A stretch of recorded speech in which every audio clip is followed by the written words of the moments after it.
শরীফ ওসমান বিন হাদির হত্যাকারীদের বিচারের দাবিতে অনির্দিষ্টকালের জন্য শাহবাগে অবস্থান কর্মসূচি পালন করছে ইনকিলাব মঞ্চ। সন্ধ্যায় দলটির সদস্য সচিব আব্দুল্লাহ আল জাবের শাহবাগে এই কর্মসূচি ঘোষণা দেন। বলেন, দাবি আদায় না হওয়া অবধি চলবে এই অবরোধ কর্মসূচি।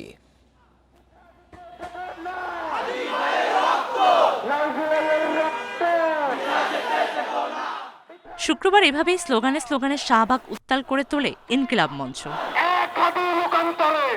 আধিপত্যবাদ বিরোধী বক্তব্যের জন্য মানুষের ভালোবাসা পাওয়া ওসমান হাদির মৃত্যুর এক সপ্তাহ পার হয়েছে। এখনও ধরা পড়েনি হত্যাকারী, এমনকি তার অবস্থান নিয়েও আছে ধোঁয়াশা। এমন বাস্তবতায় আন্দোলনের কর্মসূচি ইনকিলাব মঞ্চের।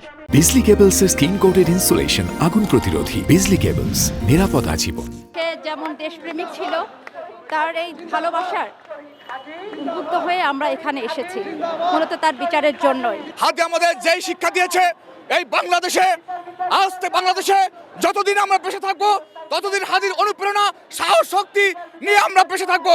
যে আন্দোলন শুরু হয়েছে শাহবাগে, আমরা চেষ্টা করব এই আন্দোলনটা যতক্ষণ না পর্যন্ত এই সরকার সেই খুনিকে দৃশ্যমান জনগণের সম্মুখে না হাজির করবে, ততক্ষণ পর্যন্ত এই আন্দোলন চলমান থাকবে।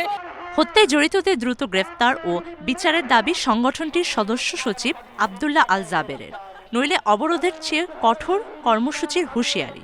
আল্লাহ যদি আমাদের ভাগ্যে শাহাদাত লিখে রাখেন, তবে এই লড়াইকে থামানো যাবে না। দেশের জন্য শরীফ ওসমান হাদির আত্মত্যাগ বৃথা হতে দেওয়া হবে না বলেও ঘোষণা দেন অনুসারীরা। সন্ত্রাসীদেরকে নির্মূল করতে। Mahima Hossain, independent news, Dhaka.